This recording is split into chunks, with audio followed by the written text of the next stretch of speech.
Welcome to ABC campus. आज हम business law में relations of partners to third parties के टॉपिक से रिलेटेड पास्ट एग्जाम के एमसीक्यूज डिस्कस कर रहे हैं। तो हमारे पास डिफरेंट नज़र आ रहा है कि 1 से 2 एमसीक्यूज कॉमन है कि इस टॉपिक में से एग्ज़ाम में आ जाते हैं, और टोटल 7 एमसीक्यूज हैं हमारे पास जो पास्ट एग्जाम से फ़िलहाल अवेलेबल हैं, जिन पर आज हम इस वीडियो में डिस्कशन करेंगे। तो क्वेश्चन है कि Laila, Munir and Naseem were partners in a firm. After Naseem's death, Laila and Munir continued the partnership.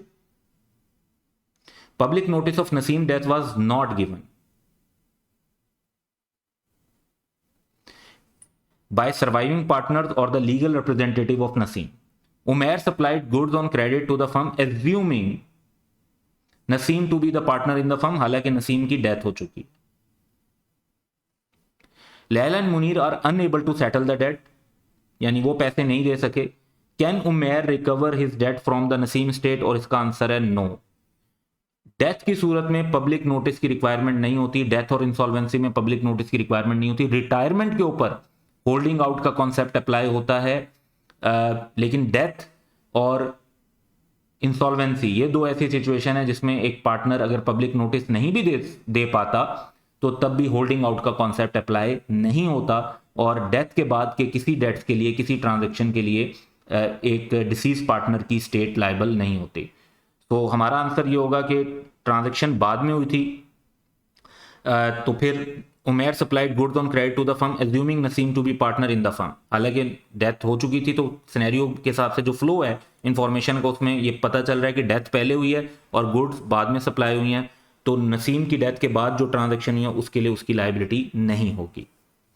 तो हमारा ऑप्शन ए करेक्ट होगा। अच्छा, बाकी ऑप्शंस में तो वैसे ही यस लिखा हुआ है, तो रीजन जो भी हो, कंक्लूजन वहां पर गलत ही है, तो बाकी 3 ऑप्शन तो किसी भी सूरत ठीक नहीं हो सकते।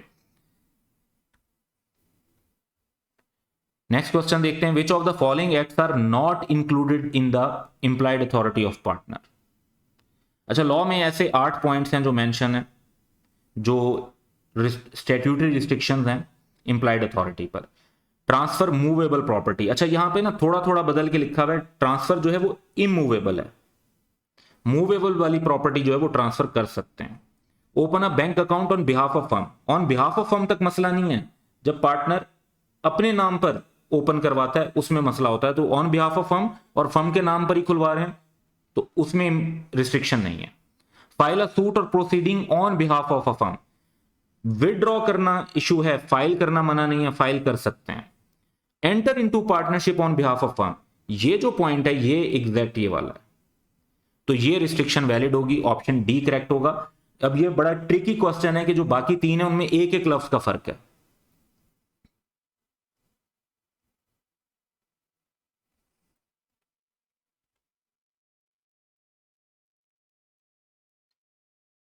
क्वेश्चन है कि in order to hold a person liable as a partner on the basis of holding out principle it must be established. इसमें 2 क्राइटेरिया होते हैं, एक तो ये कि उस पर्सन ने अपने वर्ड से या कंडक्ट से अपने आप को पार्टनर के तौर पर रिप्रेजेंट किया हो, ठीक है, तो दैट बाय वर्ड और conduct the represented himself to be a partner, तो ये तो क्राइटेरिया है। दूसरा है कि that the other person acting on the faith of the given representation extended credit to the firm, ये भी रीजन है। दोनों क्राइटेरिया मीट होते हैं तो होल्डिंग आउट का कॉन्सेप्ट अप्लाई होता है। तो दोनों एक साथ होने चाहिए, और वाली बात गलत है, ईदर वाली गलत है, दोनों होने चाहिए, तो both A and B, option D हमारा जो है वो करेक्ट होगा। Kamran and Maria entered into a partnership to run a mobile shop. Kamran obtained a loan of rupees 500,000 in the name of partnership for purchasing 20 mobiles for the shop's inventory. However, he used the loan proceed to pay for his family's vacation in Bourbon, यानी मिसअप्लाई कर दिया। Subsequently, the partnership business went bankrupt. In this scenario, क्या कामरान की सिर्फ liability होगी या मारिया की होगी? दोनों की लाइबिलिटी होगी और ज्वाइंट एंड सेवरल होगी, तो जस्ट कामरान वाला सिनेरियो गलत होगा। अच्छा, क्यों मारिया की भी लाइबिलिटी क्यों होगी? क्योंकि देखें यहां पर ये जो बोरो करना है, एक मोबाइल शॉप है, ट्रेडिंग पार्टनरशिप है, ट्रेडिंग पार्टनरशिप में बोरो करना इंप्लाइड पावर के अंदर आता है, और बाद में बैंक की जिम्मेदारी नहीं होती कि वो चेक करे कि एक्चुअली पैसे कहाँ इस्तेमाल हो रहे हैं। तो जो पार्टनरशिप फर्म के नाम पर लोन लिया गया है उसके लिए फर्म लायबल है, मतलब all the partners are liable. फिर पार्टनर्स की जो लायबिलिटी होती है वो ज्वाइंट एंड सेवरल दोनों होती है। तो बी के अंदर सिर्फ ज्वाइंट लिखा हुआ है, सी के अंदर सिर्फ सेवरल लिखा हुआ है, तो दोनों जो चीजें हैं वो तो ऑप्शन डी के अंदर कवर हो रही हैं कि Kamra and Maria are jointly and severally liable for repayment of loan, तो ऑप्शन डी करेक्ट होगा।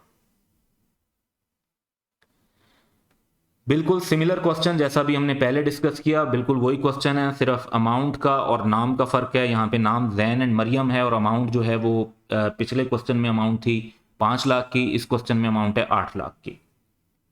वहाँ 20 मोबाइल थे, यहाँ 30 मोबाइल हैं, थोड़ा सा यानी डाटा चेंज हुआ है, और वहाँ भूरबन का जिक्र था, यहाँ दुबई का जिक्र है। तो सेम सिनेरियो है, सेम ऑप्शंस हैं, सिर्फ नाम का और अमाउंट का फर्क है। तो हमारा जो ऑप्शन डी होगा यहाँ पर वही करेक्ट होगा कि दोनों पार्टनर लायबल होंगे, क्योंकि लोन फर्म की ने लिया था और ज्वाइंट एंड सेवरल लायबिलिटी होती है पार्टनर्स की। तो जो प्रॉपर आंसर है ज्वाइंट एंड सेवरल वाला वो ऑप्शन डी के अंदर मेंशन है। क्वेश्चन है कि Florin and sons is a partnership firm in which Ali, Abid and Arif are partners.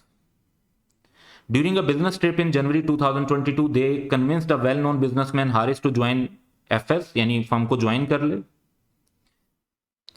Haris agreed and joined FS as a partner. Recently, it has been revealed that last year, Abid intentionally consigned poor quality goods to a customer while sending consignment on behalf of FS, due to which the customer suffered a huge loss. Will Haris be liable to the customer for wrongful act of the Abid? अब देखें, काम last year का है, तब तो Haris partner ही नहीं था। एक पार्टनर की ज्वाइंट एंड सेवरल लायबिलिटी होती है जब वो पार्टनर होता है, while he is a partner. जब एक नया पार्टनर एडमिट होता है तो वो अपने पार्टनर बनने से पहले वाले डेट्स के लिए उसकी लायबिलिटी नहीं होती। सो हमारा यहां पर आंसर होगा नो वाला। तो हारिस की लायबिलिटी नहीं है, तो यस वाले तो वैसे ही गलत हो गए, नो वाली बात होगी नो। अब देखते हैं, because Haris was unaware of Abid act at the time of becoming a partner, इसमें नॉलेज से फर्क नहीं पड़ता, ये आंसर नहीं होगा। बी ऑप्शन है no because the act was carried out by Abid before Haris became a partner. तो एक शख्स जब पार्टनर होता है तब के एक्ट्स के लिए वो ज्वाइंटली एंड सेवरली लायबल होता है फर्म के, वो उससे पहले वाले एक्ट्स के लिए लायबल नहीं होता, ना बाद वाले के लिए लायबल होता है। तो हमारा ऑप्शन बी करेक्ट होगा।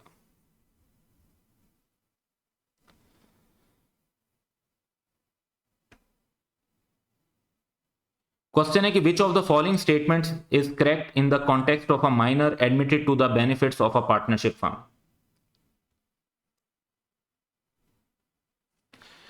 तो करेक्ट स्टेटमेंट बतानी है। पहली है his share in the partnership firm will not be liable for the acts of the firm. Share तो लायबल होता है, पर्सनल लायबिलिटी नहीं होती, ये स्टेटमेंट गलत है। He can have such right on partnership property as may be agreed upon, ये statement ठीक है, यही हमारा आंसर होना चाहिए। थर्ड है he can not inspect accounts of the partnership firm, books को इंस्पेक्ट नहीं कर सकता, अकाउंट्स को कर सकता है, तो ये स्टेटमेंट गलत है। He shall be personally liable for the acts of the partnership firm, personal liability नहीं होती, ये स्टेटमेंट भी गलत है। जो करेक्ट आंसर है वो ऑप्शन बी है, वही हमारा करेक्ट ऑप्शन होगा। That's all for today, have a good day.